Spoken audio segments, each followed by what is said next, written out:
Hey everybody, what's going on out there in YouTube land? I'm Pocan Joe, and as always, you're pretty cool for swinging by. Love having you here. This is my Wednesday haul video. However, I am going to cheat you. I did not get all my comic books as in of yet, and I am leaving town tomorrow. I will be back in time Sunday night for Blaster Stash at 10 p.m. Eastern Standard Time on Sunday.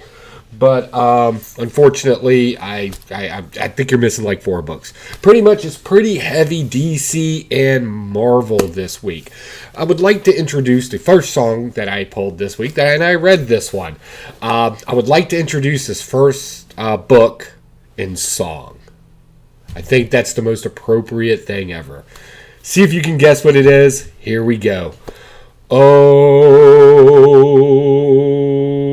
who's stuck in the 90s and still on cocaine? Robbie Liefeld. His comic book sucked and he's all over. Anyway, that's the best I can do for you. Yes, that's right. The first one is Major X. First off, again, Robbie. Do you have to enhance everything? Like, legitimately. I hate to say it. That's not even a... That's just a ball sack in there. I don't know. All right, so yeah, this is kind of a weird book. We're continuing on this ridiculous story. So why the song in the beginning about being stuck in the 90s?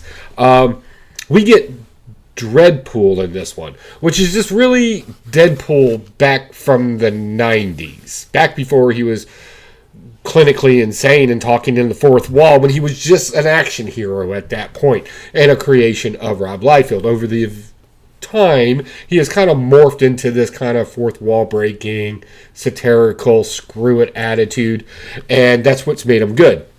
But Rob Liefeld can't have enough of that, so what does he do? He brings back old Deadpool because he's out of ideas, and yes, he is still phoning it in. I will give him some credit, though. I'm not sure if he did the interior art for this. He definitely did the story, and it's a Rob Liefeld story. Not really a whole lot to it. Yeah, cover, interior art, editor. I'm not seeing colorist, artist. All right, so he didn't do the interior. I was kind of hoping he did, because I really wanted to give him some credit for some of the things that kind of happened in here. But Robbie, you didn't do it. Sorry about it. Go play 8-ball. All right, next. Keep it on the Marvel track here. We got Uncanny X-Men. This is kind of a weird story. I'm going to get into a deeper review on this later, because I found something kind of nuancey and interesting about relationships that form themselves as family and not organic families. And I'm starting to see a common theme. And you can see this in your own communities too. That's why I always say be wary of utopias, because that's where tyranny lives. Next, we got Dead Man Logan. Man, this is good. I read this. Oh, I'm loving this. First, we get redneck religious cannibals. Right? That's like the trifecta of just horrible things about to happen. Right? We get Old Man Logan, who can regenerate to some degree. Maybe not as fast as he used to. They got him strapped down, and they're basically carving him up like an Easter ham. Like, it is ridiculous. And he gets saved, and we actually meet kind of a baby Hulk in this one, I guess is the best way. I think they're calling him Hulk Jr. And it legitimately looks like a Scotty Young cover for Hulk. It's absolutely hilarious. Excuse me, I have to take my awkward sip of rum and coke now.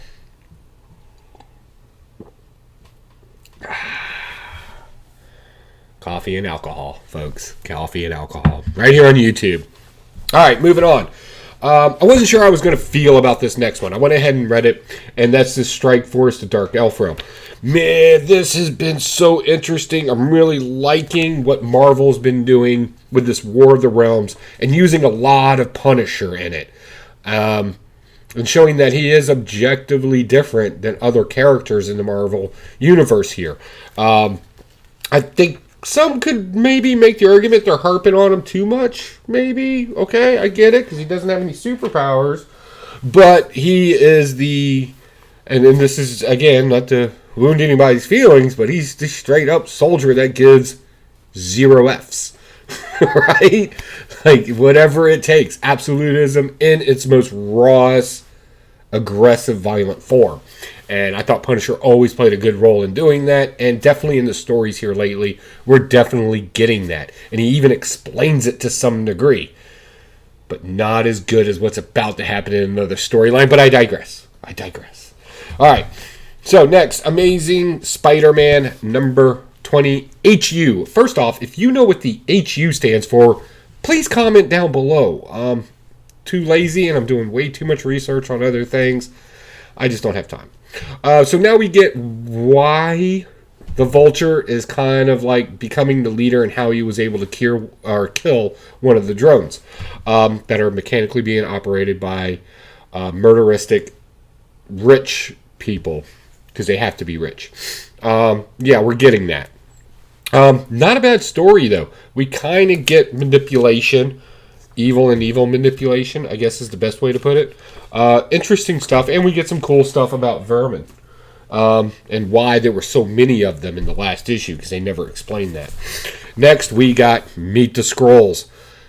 Great spy. This could be a spy novel, story, movie, if they didn't make the Skrulls like weaklings in the last Captain Marvel movie. But this is good stuff. And in any good spy novel, you need the double cross. And we got the double cross in this one. It's awesome. I don't want to spoil it for you. You still have till Sunday night, 10 p.m. Eastern Standard Time to read this. I don't want to spoil it too bad. But yeah, if you're picking yourself up some Skrulls, this is a cool issue. Get you some Skrulls. All right, moving on. Ghost Rider destroys Marvel history. This is a piece of postmodernism at its finest, and it's postmodernism done correctly, where it's not like preachy and weird and makes you think too much. It's snarky comments, it's making fun of its own universe and own medium, and it's that whole hashtag sorry, not sorry, I'm going to make fun of my own self on top of it. And that's been kind of the lure for me for this book. There's even a reference in here where he's talking to Deadpool, and he's like, hey, I thought, Deadpool's saying, I thought my thing was to go back and, like, destroy the Marvel Universe. Oh, well, I guess you're the new one doing that, but I'm still the only one breaking the fourth wall. It was kind of funny. It's much funnier if you read it. And this one, as you guessed from the cover, they're kind of making fun of a lot of the storyline from the Phoenix Saga. And kind of playing that one up, along with some other stuff in here with Frank Castle, too. A lot of Frank Castle going on lately. Punisher. A lot of stuff in here. They're making the stories where, Ghost Rider's just kind of interjecting himself into various stories. But, however, at the end, he does, spoiler alert, apparently that's really a thing. Apparently, he runs into his younger self, thinks that everything's cool because he's talking about he's his long lost uncle or whatever, and takes him into the garage to grab a beer and grabs a baseball bat and wants answers, and that's where they dropped us off at. So hopefully we get some goodness there. Next, we get some of this Deadpool goodness. We find out how sadistic Weasel's been. Like, seriously, he's setting up Deadpool something hard on this one. Now, normally, in the true fashion of Deadpool, we're kind of used to his whatever I want to say, whatever I want to do type of attitude, because screw it, I can't die. But then we get a different take on his whole screw it mentality in this one, where he's like legitimately telling Goodnight, I get it, man. I'm tired of fighting you. This is getting old. End it. And then Weasel pops him and is like, I'm a douchebag, and I'm just going to screw with you, and I'm going to show you pain. And they did a quick take to a young lady. Unfortunately, I have been in and out of Deadpool over the period of time. I don't know who the young kid is, but apparently she's watching this entire battle between Deadpool and Goodnight on an iPad, so apparently she's relevant to Deadpool in some way. I would have to go back and check out some of those issues, because that seems like a very heart-tugging type story, and I have no problems with those kind of stories. Moving on. First off, go on and get jealous. Just go on and get yourself some jealous right now. I picked up that beautiful variant. This is War of the Realms, number 3. And oh my God, is this thing action-packed. It is non-stop action-packed in this. We got teams all over the 10 realms battling out. We got Captain America and his kind of street-level guys. They're out there in the looking for Thor, who's losing his freaking mind, dropping giants left and right. And then on top of that, we get Captain Marvel and her warring Avengers, and they're trying to drop bodies, I should say, over in England, where Malekith has gotten the ebony sword from Black Knight, and they're over there taking care of that. Venom got stabbed. Bad things happened there. Oh my God. We got Wakandans trying to save Africa. We got Australian superheroes. I don't think anybody really paid attention to any of them. We got so much stuff going on in here. It's amazing they were able to fit it in a cohesive storyline without jacking it all up. War of the Realms is a great story. I'm so glad that after No Road Home, I can pick up a Marvel and roll right into this great storyline. Great stuff. But you're probably wondering, okay, Joey, if that's so good, and you had to say something was better, what would it be like? Well, it would be Savage Avengers. No doubt. This is a cool story. Watching, and honestly, I don't know how the next issues are going to go, because, we all got what you really wanted in a story right here. We got Wolverine and Conan going at it. And not caring much. My dog is losing its mind. Well, lay down, you mutt. Every time. And they do the typical hero trope. They meet up, fight, find out that they are actually on the same side or don't really care about... This one was interesting, I will say that. It was more of a, I don't care what you're doing, and you don't care what I'm doing. Why are we fighting? And split up type scenario, which was pretty cool. In this, we get some mysterious magical stuff where they're trying to raise a being. The bad guys involved, I don't want to ruin it, but they're picking the best, whatever they consider the best, whatever that objectivity level is. One of them's an opera singer. They're chopping them off and dumping them in this pit. They're chopping warriors off. They're doing whatever they can and filling this pit up with blood to kind of raise this demon, right? And it's kind of interesting. And, of course, now heroes are coming. Dr. Voodoo gets dropped in it, but we know how that works, right? You're not dumping that body. And then at the end, to attract the ultimate warrior, not from WWF, the guy, not him. The Punisher, right? Because he's objectively, according to them, dropped the most amount of bodies thus far in all the Marvel stuff. I don't know where they're coming with that, but I'm rolling with it. And so to kind of kick him in gear and get there a little bit, the Hand steals the bodies of his wife and child and bring them to the pit.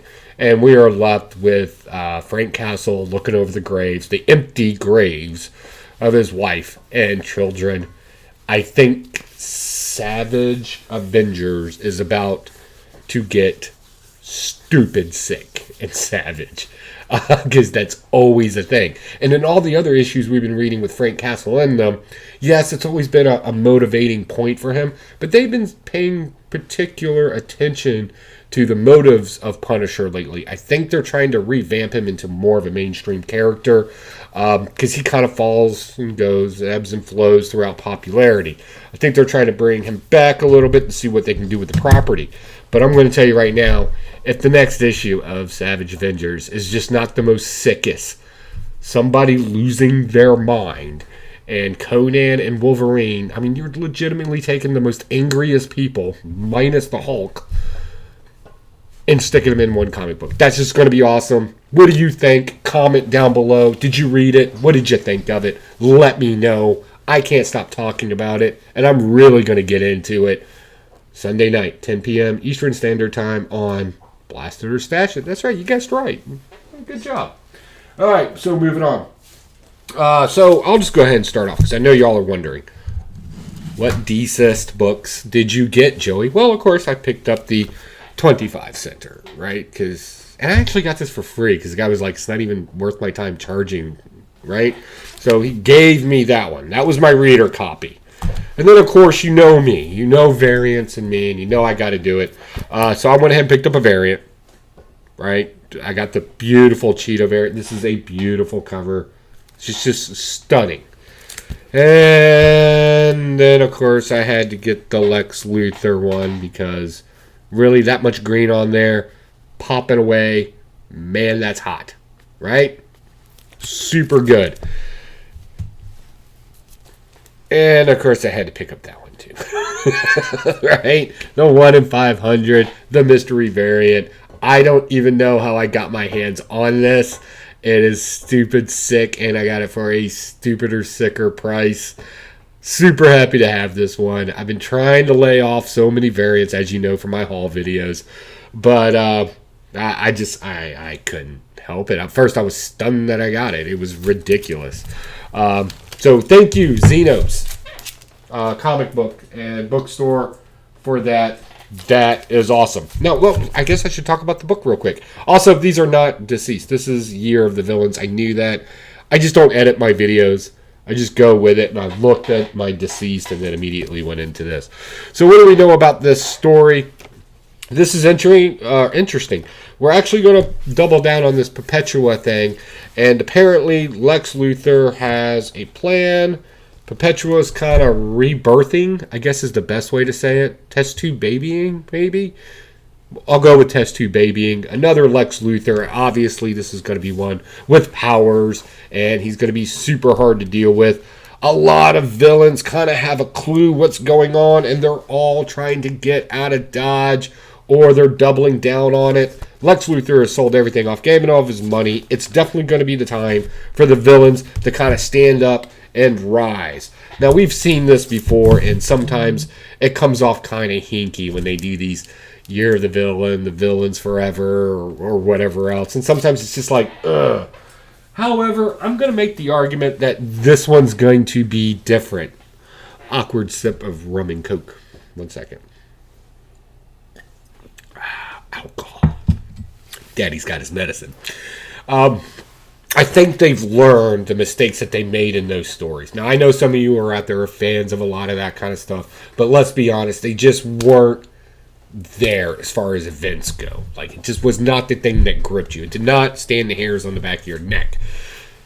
I think this one is. I think the first issue purposely slowed us down a little bit. I think we're going to get a really great story out of this, and heroes are going to have to start making decisions, and I think we're going to see that conflict of good and bad. Of course, we'll see some bad guys turn good. A few bodies may end up getting dropped in this one just for shock value. I think they're really going to step up the shock. Now, you're probably saying, Joey, where are you getting this from? Like, seriously, what are you basing this off of? Well, I'm going to base it off of the other DC stories that I have been reading, namely Deceased #1. Now, I have got the majority of the variants for this particular run as well coming. There's one of the things in the mailbox, but I also want reader copies as well.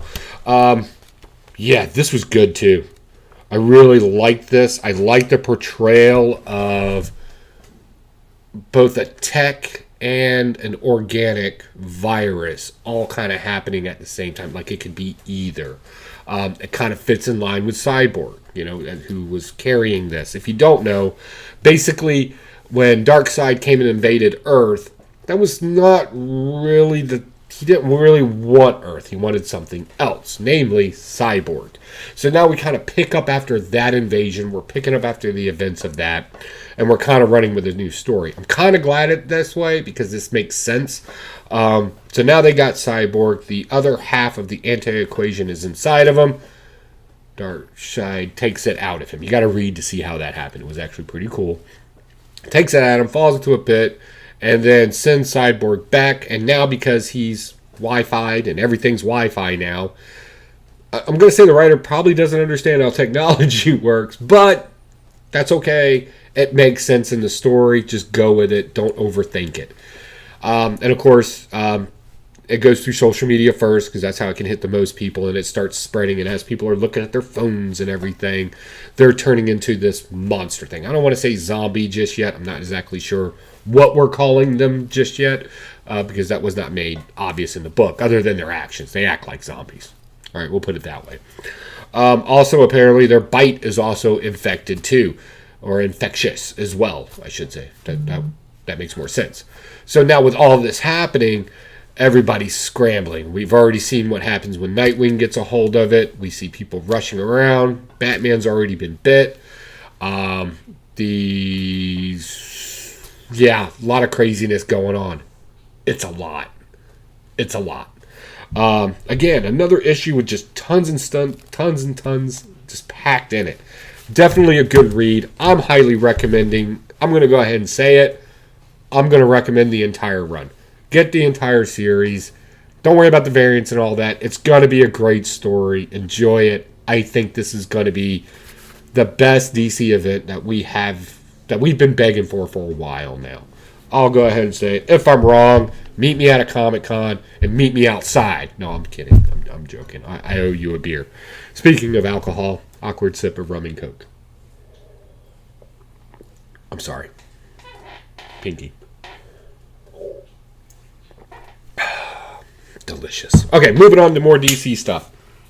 Next, we got, Is this the only Wonder? No, I still got a couple other Wonder comic things I'm reading. Young Justice number 5. This was already a borderline series for me to begin with.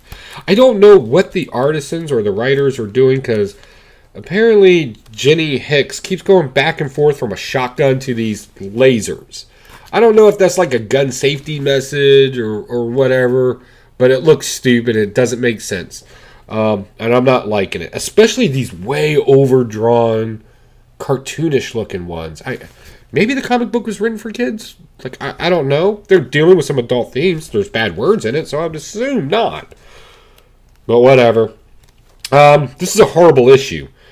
Shame on you, writer. You're making very baseline mistakes in this when writing a story. Now, I know some people are like, how can you be so critical? Because that's what I do. I review comic books. If you don't believe me, go to Blaster Stash at Sunday night, 10 p.m. Eastern Standard Time. I beat them up there, too. We keep jumping back and forth in time in this, but the relevance is not being made clear to us, right? If you're going to put something in a story, it needs to have some sort of relevance if you're going to mention it or take the time. So we keep going back and forth with Drake, and I'm not even sure if they said who she is.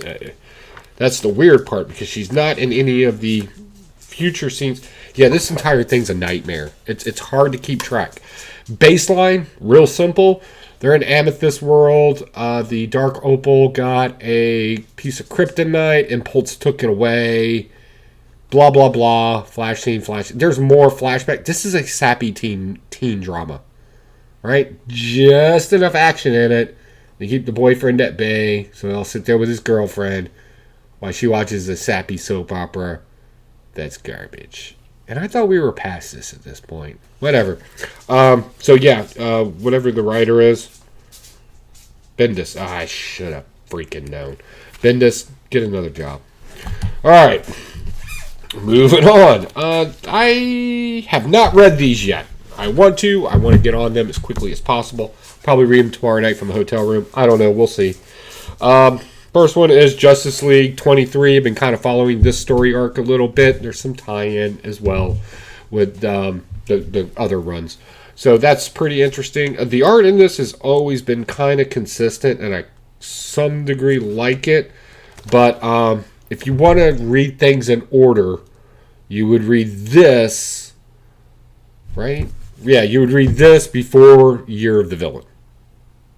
If that makes any sense. Yeah, read this issue before you get to Year of the Villain. I obviously did not know that. And there was a little caption at, and I missed it when I first started reading because I was reading the story, where it kind of already recommended that. So I just wanted to throw that out there for information if you haven't gotten to those two yet.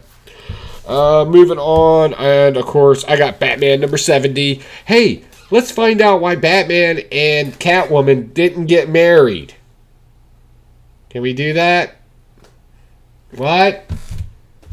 I bet you they do it. I'm just going to flip. I haven't read this yet. Just going to flip through it. Oh, I give up. You people suck. Cool cover, though. And that's probably the only reason why most people are actually reading this and saying they enjoy it. Sorry, much luck. All right, and last but not least, I've never read volumes 1 and 2 of this. Most of the time because I thought it was just kind of hinky and it was a gimmick to get me to buy things. And now that I'm older and rich and I do what I want,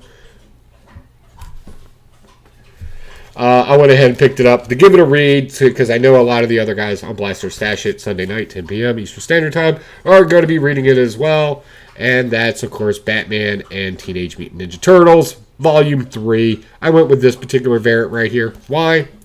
I don't know. I just did. And this looks pretty interesting. Apparently we got a first appearance of like a mesh character. It's like a cross between...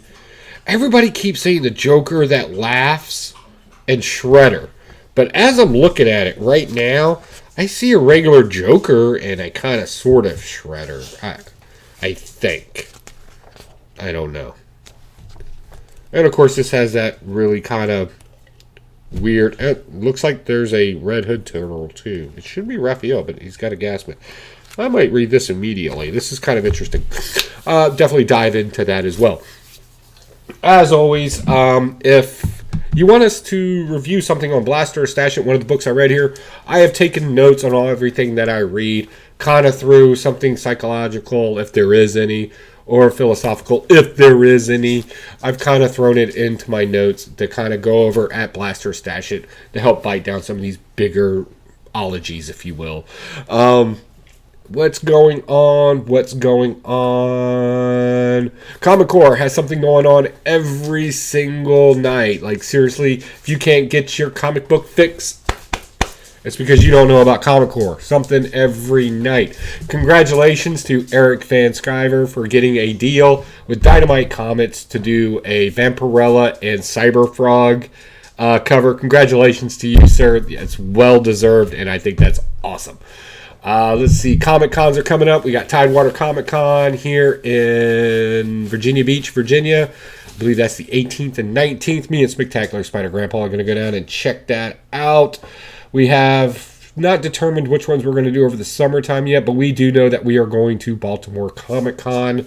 We will be there as well. Maybe we'll meet up with the guys from Comic Core, Drew Manchu from Blaster Stash It, and whoever else goes.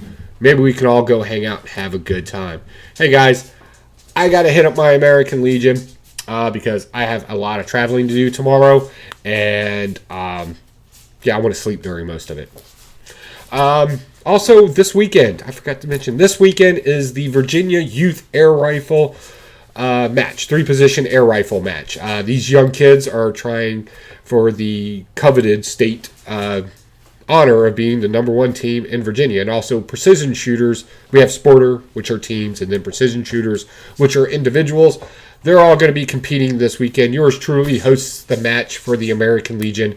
So I'll be down there all weekend long. So if you see this video between now and then and you're like, hey, that sounds kind of interesting, can you show us something about it? Comment down below or hit me up on Instagram and let me know. I'm happy to share the things that I find passionate with you out there if it's something you think you might be interested in. And I'll tell you what, it's actually an exciting sport. Probably not for the viewers, but to get glimpses of it does become interesting. If you've been wondering what that is playing in the background, that's the Greatest American Hero. Believe it or not, I'm flying on air.